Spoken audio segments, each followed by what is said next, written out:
Welcome to 45 Left or Right podcast, episode 9, The Pull of Motherhood.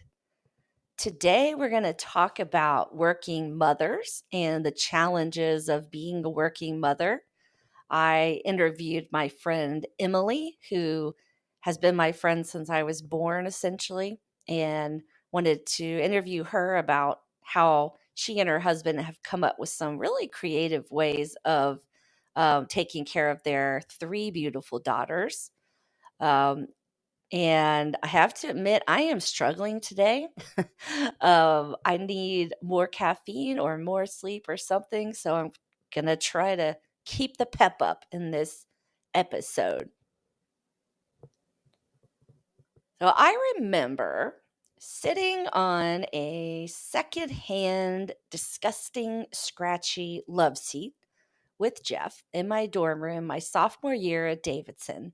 And just like you do when you are young and in love, we were talking about what we wanted for our family when we were married. How many kids would we have? I wanted 3, he wanted 2. We ended up with 1. Where would we live? We even talked about how we would make dinner together and we would have some wine and put the dishes away in the dishwasher together while we talked about our days and our dreams. For the record, 22 years later, I make dinner, he cleans the kitchen while I sit in my recliner. And there's no wine these days. One thing that I distinctly remember talking about was how we would manage our careers while having a family.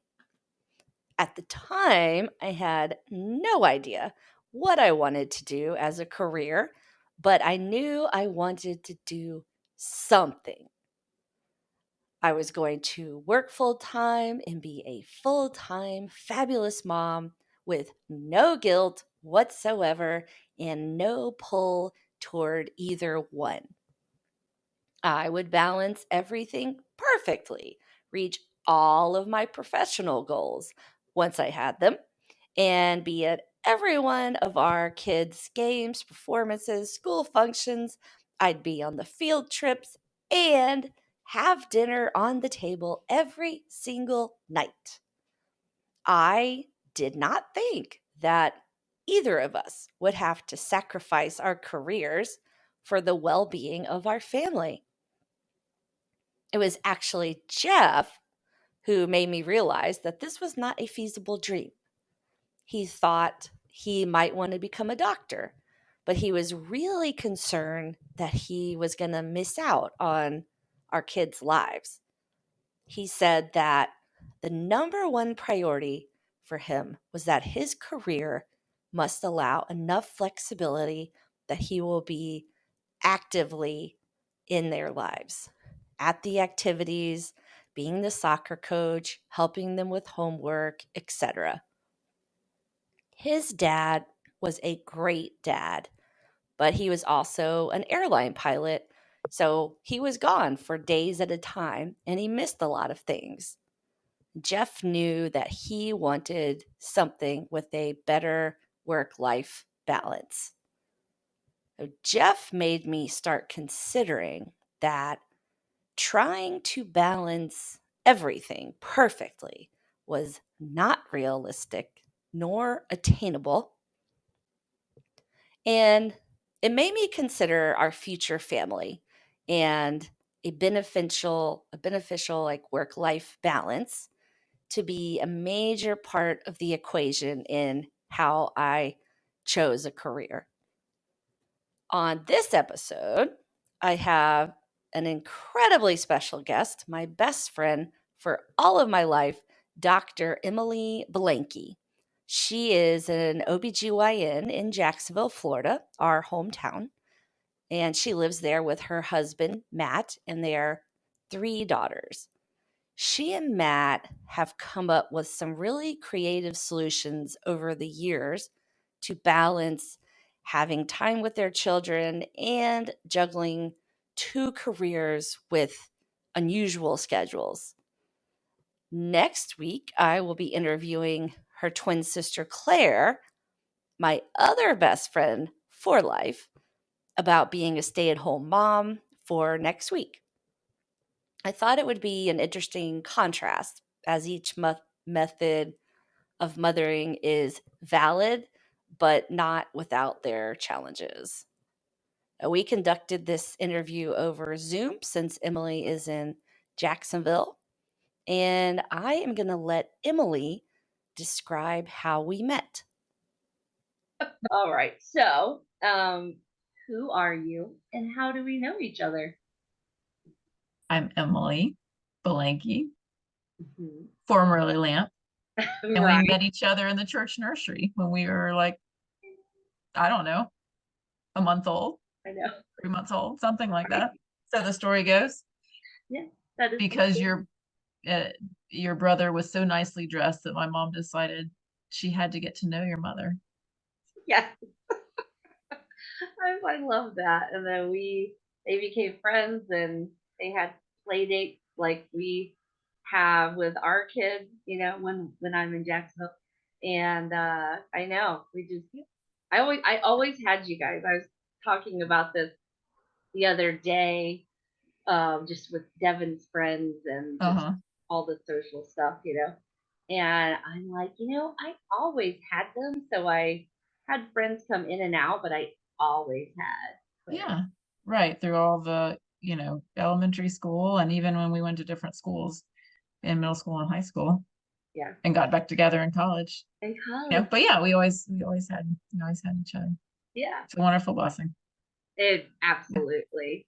And I for my podcast listeners, Emily has a twin sister, Claire, who I will be interviewing at another time, about being a stay-at-home mom.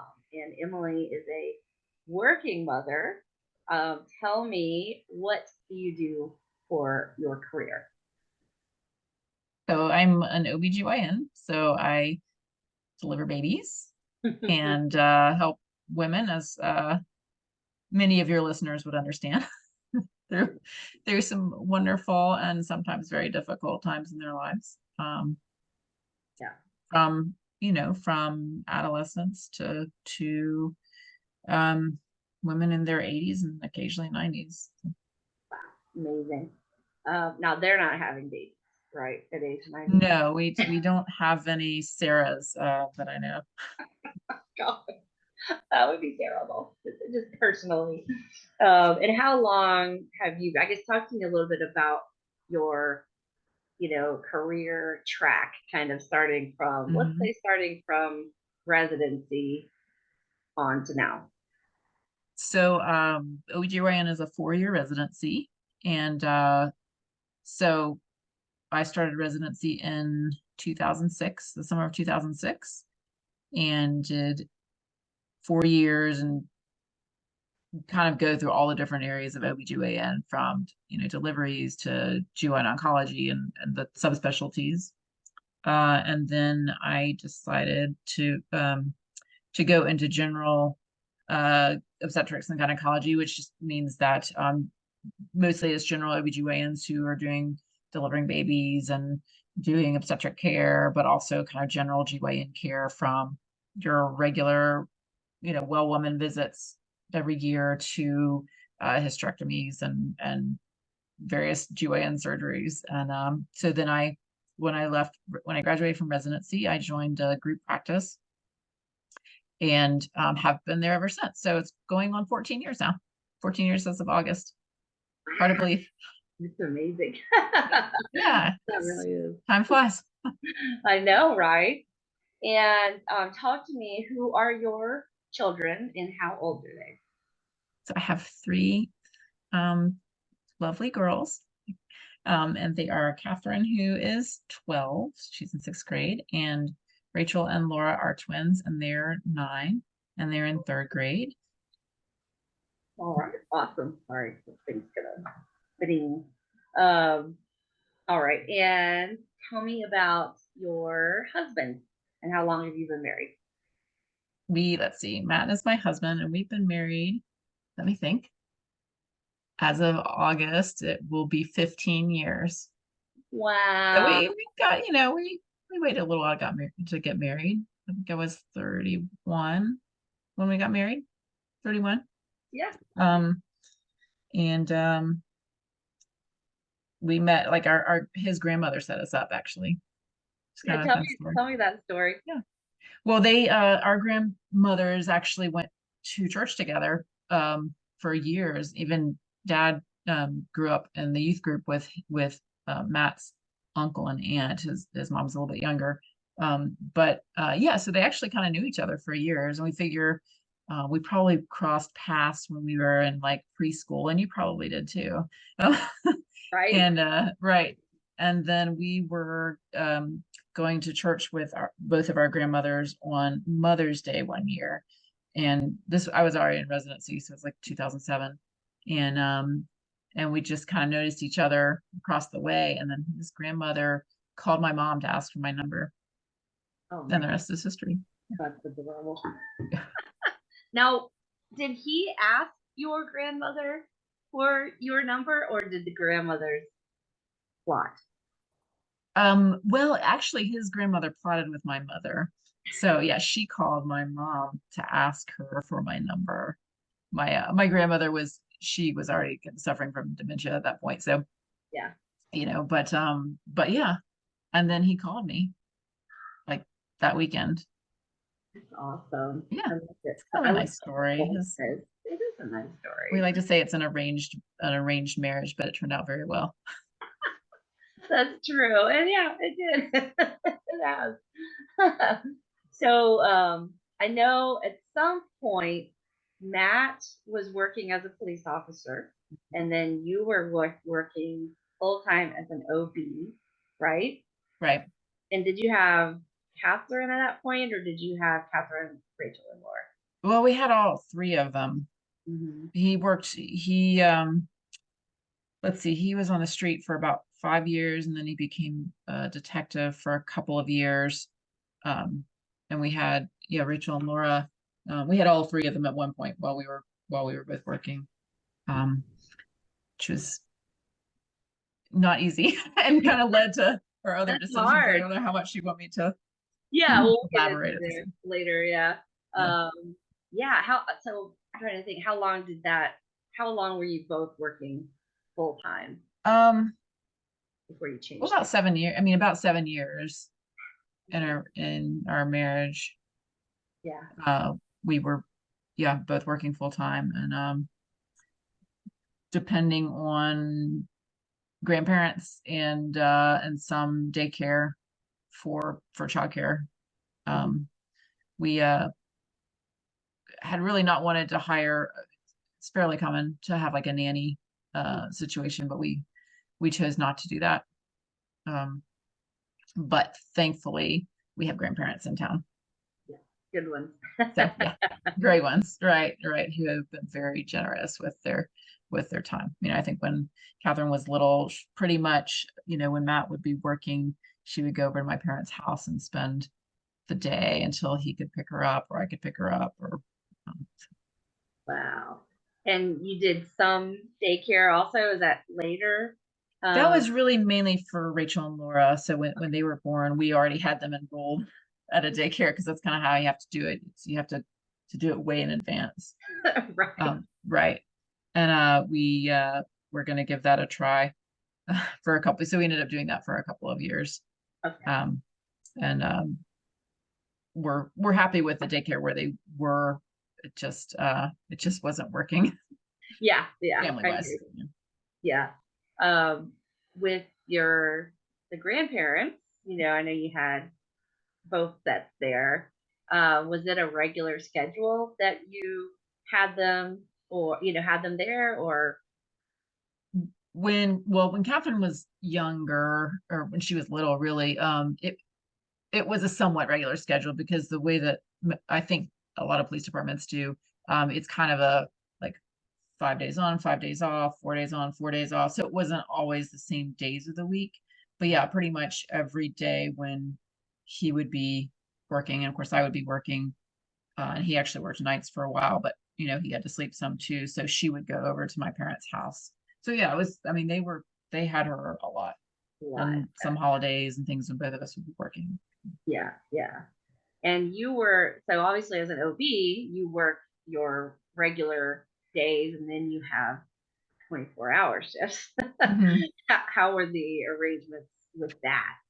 Just relying mostly on Yeah, grandparents? we still relied a lot on them. So, I mean, in my call schedule was really pretty good for an OB-GYN because we have a number in our group. So it was, I think, about as good as you can get Yeah. for that specialty. But she would go over to their, so if he was working that night, I would take her to their house in the morning and she would stay day and night with them. And then, he would pick her up the next day whenever he got off. And we would kind of pass in the day. I would Right. get home from work, he would be leaving for work, and he would, it's like, hi, bye. Yeah. Yeah. Jeff and I, we didn't have Devin, but Jeff and I had that experience when I worked in customer service and I was working. Yes, right. It was just like, oh, hello, bye. And I was kind of like, hey, do I know you? yeah, wait, I think I know you. There's a stranger in my bed. Mhm. So of course you did that for a while, and then you guys made a rather big decision. Tell me about that to change everything, really. Yeah, I am grateful to be able to do that. We had, let's see, Rachel and Laura were two, I think, and we had one of those years where um, we had two hurricanes come in one year and then another hurricane the next year. Um, I think it was Matthew and Irma. I can't remember exactly which ones, but and when that happens, the city calls up all of the police officers, and because they're needed to work on the streets and just during the emergency. At the same time, I would have to be on call at the hospital. And what do you do? What do you do? We couldn't really ask our parents to take, all of our kids during the hurricane.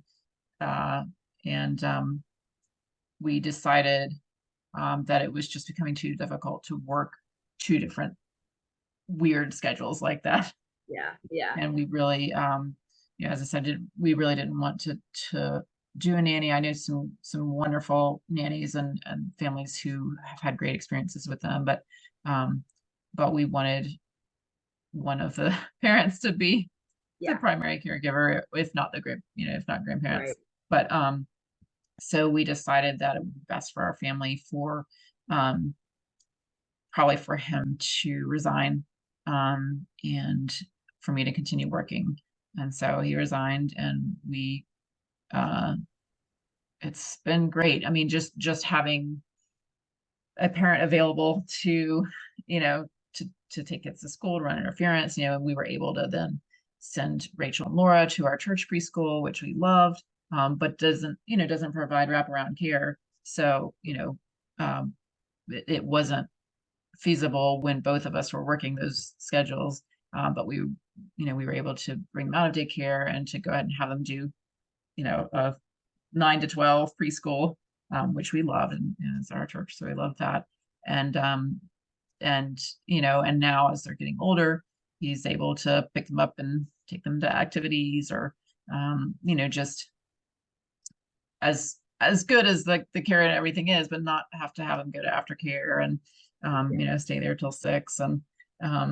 And when you get that call, so and so is sick, Right. someone to go pick them up, and it didn't involve, because we would get that a lot with daycare too. It didn't involve one of us having to leave in the middle of a difficult situation, or in the middle Right. of something like, oh, I've got to go, I can't really leave my surgery, or I can't, Yeah. he couldn't Yeah. necessarily leave his detective work Yeah. to go pick them up. So Yeah, that's true. I know that is complicated. And how long have you guys had that arrangement? It's been a while, hasn't it? yeah, it's been about 7 years now, or we have 6.5 to 7. So it's been great. Wow, that's amazing. I know. I like having a more flexible schedule, for that reason. And Jeff has a job that, is forgiving also, but, it does help that we live so close, for like, oh, Devin, usually if Devin got into trouble of some sort, so he needs to come get him or whatever. Nothing major, but, middle school boys, that's all it is. Now, these days, your girls are very healthy and active. What sort of activities are they into right now? Like, because you still have a lot of juggling going on. Yeah, we don't, I don't know. I listened to you talk about baseball and all the ins and outs with that and, different things. We don't have all of that, but, there, we have done various things, cheerleading and gymnastics and dance and church activities and things. And so, um, it's wonderful to have the ability to do all those things and not be stressed out about who's gonna do this, who's gonna take who's gonna take this one this place and the other one that place. So we have been very grateful for that. I'd say right now they're kind of into well, Catherine's very creative, so she does a lot of sewing, crocheting, that sort of thing. She loves to bake, and she's involved with like our church youth ministry. And Rachel and Laura, so they've done some dance and some gymnastics and kind of trying to figure out what they like with that. Yeah. Well, 9 years old, they don't have to commit quite yet. Right. I don't think. Go ahead. No, that's okay. Well, I know you've made a recent sort of decision too with you, maybe not recent, but cutting back also with the practice. Tell me a little bit about that and what made you decide to do that. Yeah, a lot of it kind of came up really during COVID, which was kind of an interesting time to make that decision. But it was, I think, the time that kind of got brought along. And one of my partners and I had been talking about doing some job sharing because we both have kids still at home and wanted to be able to spend some more time with them. And so we decided to kind of split ourselves. And I decided to go to more of a part-time schedule. But I love obstetrics, so I still wanted to be able to do that. So right now I'm able to continue to do that with kind of a modified call schedule, and also have some time at home, just doing kind of normal mom stuff, I like to say, Right. But being able to go on a field trip or go have lunch with my kids, just take them to school and pick them up from school, which means a lot, and I wanted to be able to do that while they're still young enough. Hopefully that, that they can remember it, but still young enough to want your mom to come to school. Right. Yes. Take advantage of that for as long as possible. Right? Yeah. Devin turns 12 tomorrow, so we're about to. That's right. Yep. April 24th. We're getting there. Yeah, that's that. I can't believe it's. I mean, I knew it was coming up, but yeah. Yeah, the eye roll. Happy birthday, Devin. Yeah. I know. Are getting more frequent. Right. But he's a good kid. So right now, what is, if anything, the thing that stresses you out the most, like when regards into work-life balance, if anything? Well, yeah, I'm really thankful for the schedule that I have now. But as if you're traveling or working, whatever, you're always the mom. And so there is, I think, maybe I'm selling guys short, but there's still always the pull of you want to be there for your kids. So even now, they'll comment, "Mom, are you going to work again? You have to go to work again?" And I'm like, it's a lot better than it used to be, a lot better. but you still want to be there. Like one of them wasn't feeling well today. And I really wanted to be able to be with her, but you have those other obligations too. So you kind of have this pull between your work life and your home life, and I care, a lot about my patients, and I want to provide um, them excellent care. But then you have the other pull, the home pull, and you want to be there, and you want to be the best mom for your children too, and trying to figure out how to do both of those things. Yeah. Um, it's always a challenge. It's still a challenge, even with Right. a much better schedule, and Right. and being able to be with them a lot more. There's still that pull, and the fact that when you get home, even if it's after a long day or after a call, uh, you know, I'm still the mom. I'm still, Yeah. I want to put them to bed, but I'm like falling asleep while I'm putting them to bed, I and would love 24 hours. right. I wish I weren't so cranky. I So know. I couldn't do it 24 hours these days. I don't know how you do it it still. gets harder and harder. I mean, it's mostly happy, joyful work, but it's harder now than it was 10 years ago to be up at 3 a.m. and Right. and functional the next day. Right. And also having to perform your job well, I don't know how even at 25 you could do Uh-huh. that, or however old you were when you got out of Practice. I guess. Be Yeah. honest.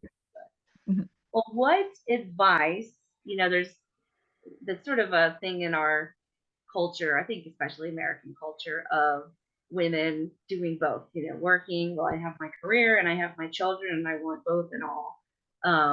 What's your advice for other working mothers?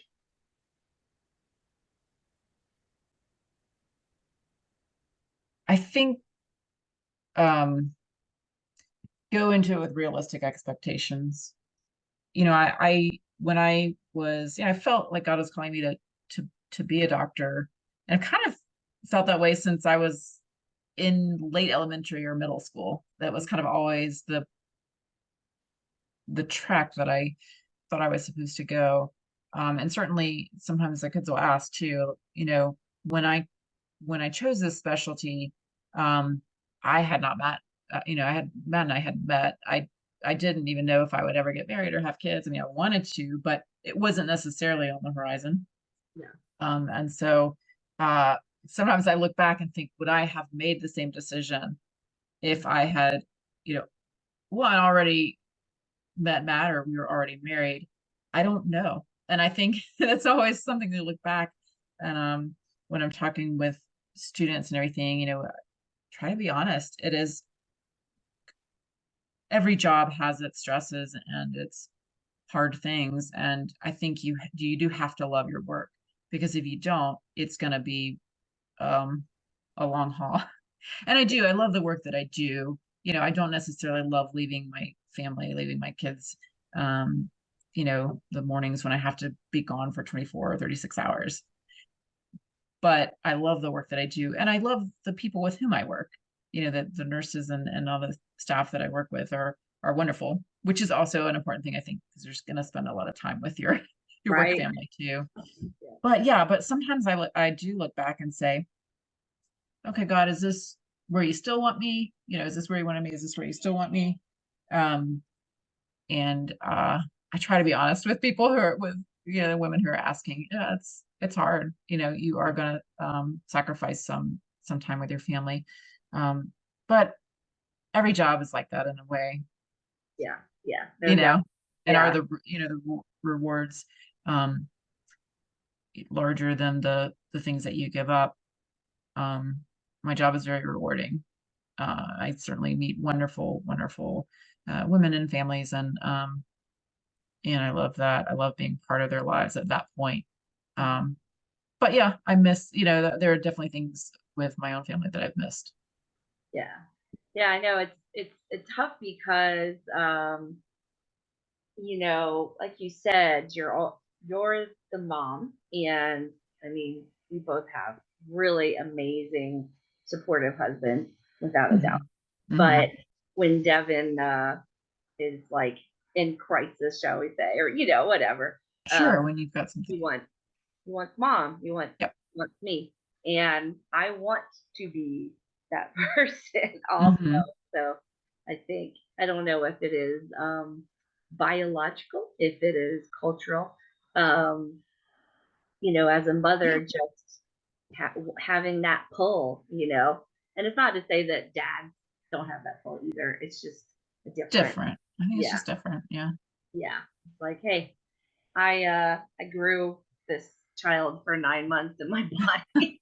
Right. we have a connection. Yes. Yeah. No, I think you're right. You're always the mom. You're always the mom. I think that's well said, for sure.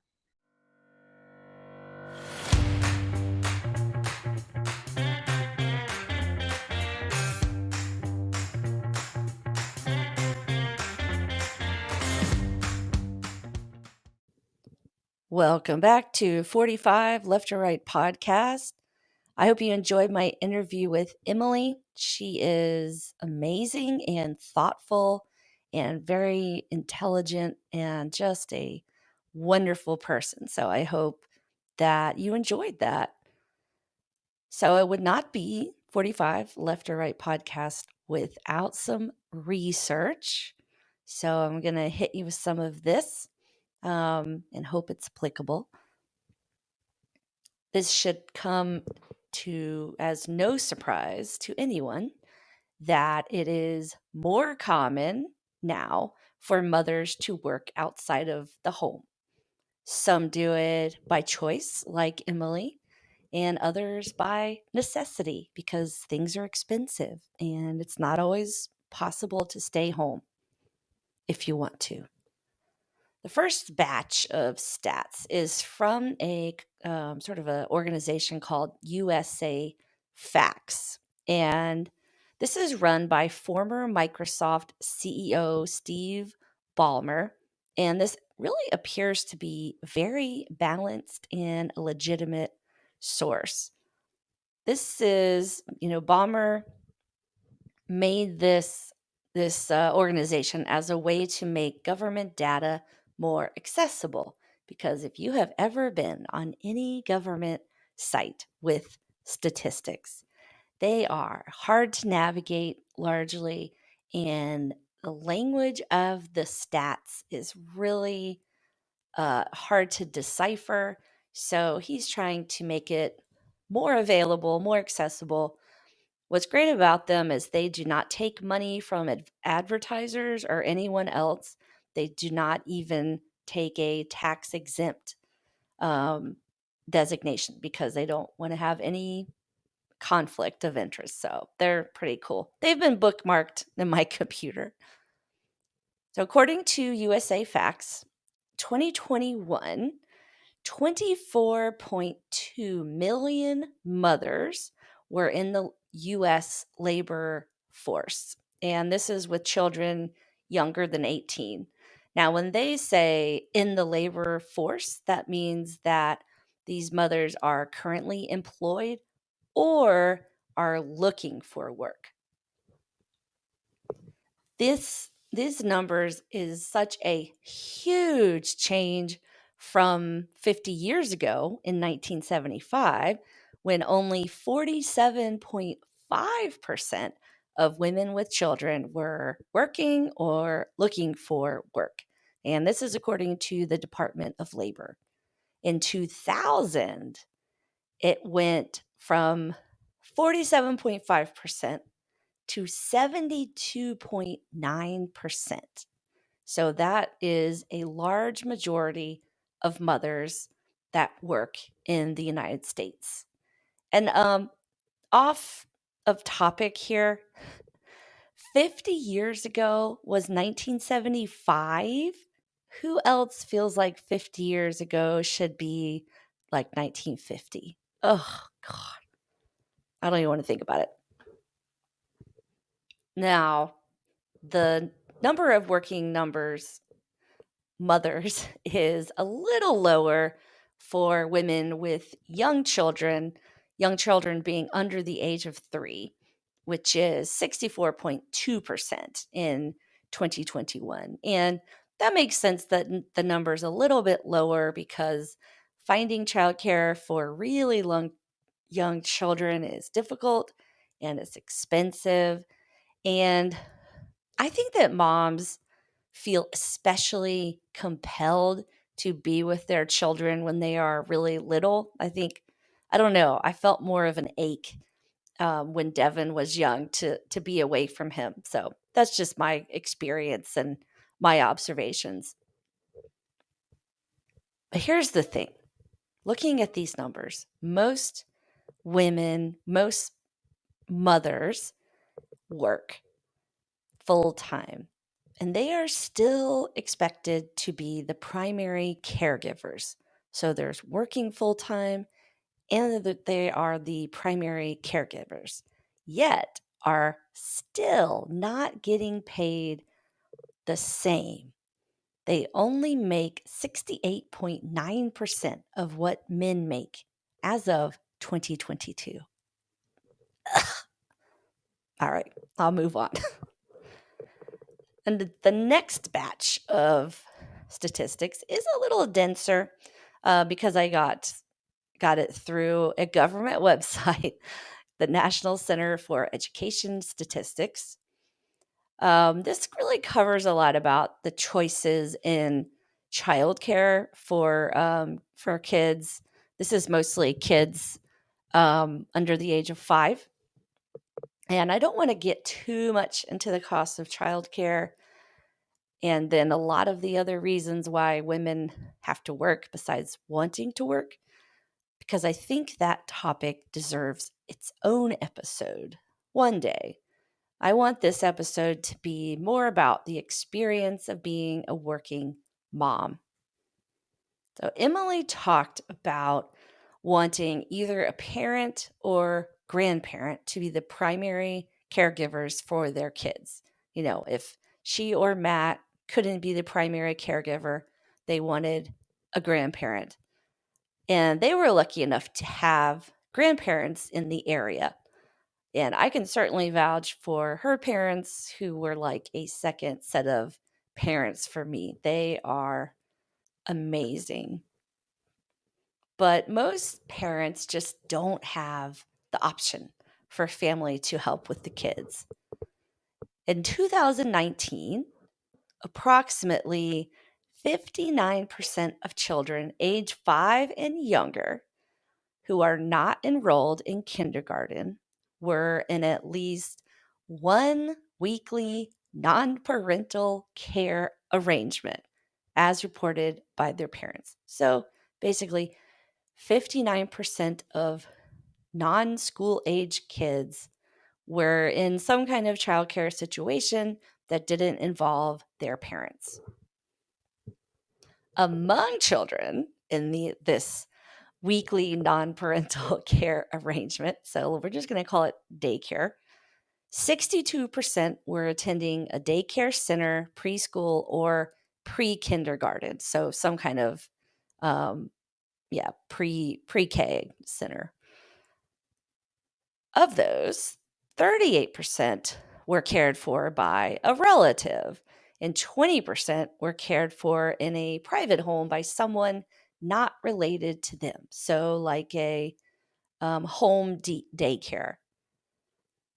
For Jeff and I, we have never lived in the same city as either of our parents. So, it's never been an option for us to utilize grandparents. Honestly, I get a little sad sometimes when I see other kids Devin's age who have the grandparents, at the baseball game or at the concerts, but that's just not how it is for us. And you also have the consideration that if your parents are the primary caregivers for your kids, that is a big toll on your parents who are getting older. So it's really hard. The next batch of stats is from the United Census Bureau, another hard to navigate government site, but I tried. So the US Census Bureau did a household pulse survey, and they did it from September to December 2022. So according to that survey, roughly 61% of parents who were living with at least one child under the age of 18 say that they did not have any formal childcare arrangements. But it looks like a big number. But remember, this is including children who are of school age or even older teenagers. But in this survey, it says about 1 in 5, which is 21.8%, reported that childcare was provided by a relative other than a parent. So an aunt, an uncle, a cousin, a grandparent. Around 8.4% reported using a daycare center.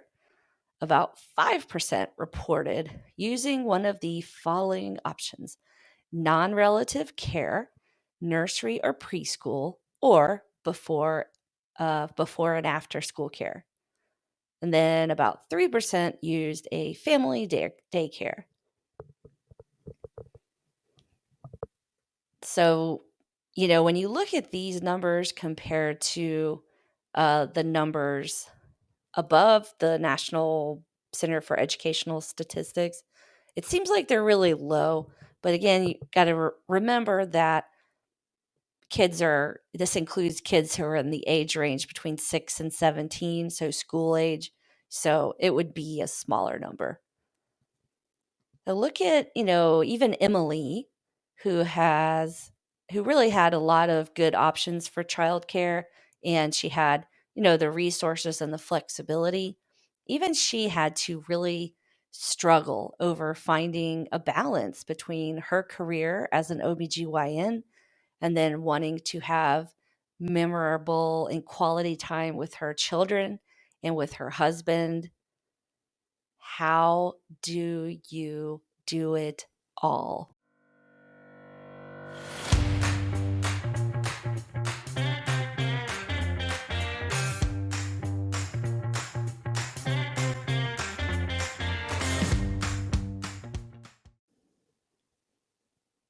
Welcome back to 45 Left or Right podcast.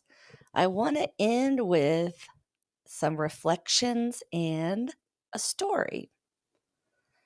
As Jeff and I sat on that disgusting love seat in my dorm room, planning our lives together, again as fools in love, we always talked about having at least one of our kids when I was in the Army because it's free.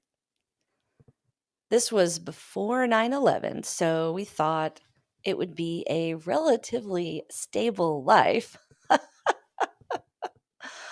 Then I got to my first unit in the 10th Mountain Division. This was post 9/11.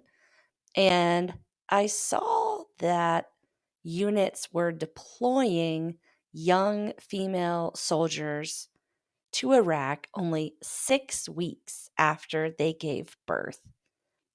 It was like they were getting punished for daring to have a baby while we were on deployment orders. Most of them became pregnant before we had deployment orders. So I think some of these officers did not know how pregnancy worked.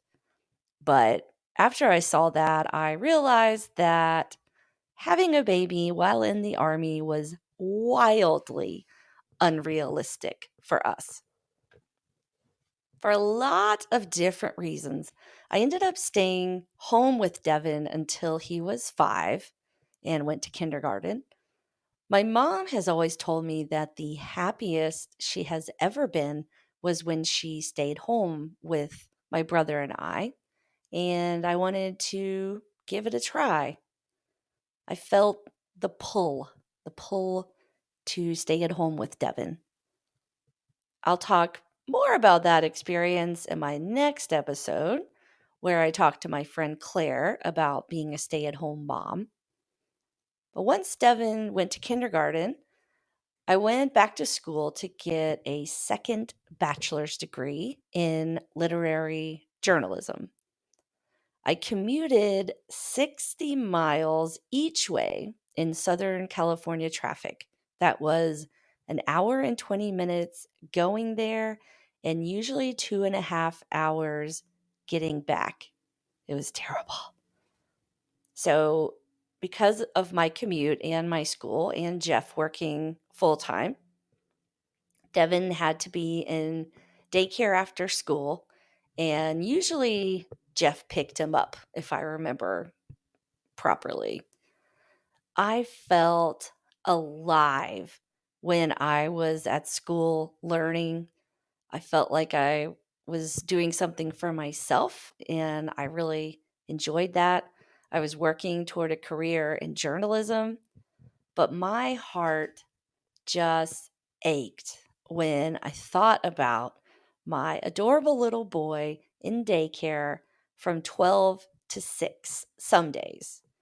Jeff would usually pick him up, and though I know that Devin is always in very capable and loving hands when he is with Jeff, I felt guilty because it wasn't me, like I was neglecting him somehow. But I was also really happy in school. And I, of course, was very appreciative to have Jeff backing me up and, being a really good dad, which he's always been. So, as of now, I think I've settled on a good balance, but it hasn't always been by design. Journalism is a really tough market to freelance in right now or get started freelancing right now. So I've been trying to work while Devin's at school and then be available for his things after school. I have a lot of flexibility and I really like that. When the dean calls because Devin threw an apple at a bully, or the nurse calls when he did the one chip challenge. And if you don't know what that is, look it up and don't ever do it. I like being the one to go get him. I'm the mom. In the back of my mind, though, there is this thought.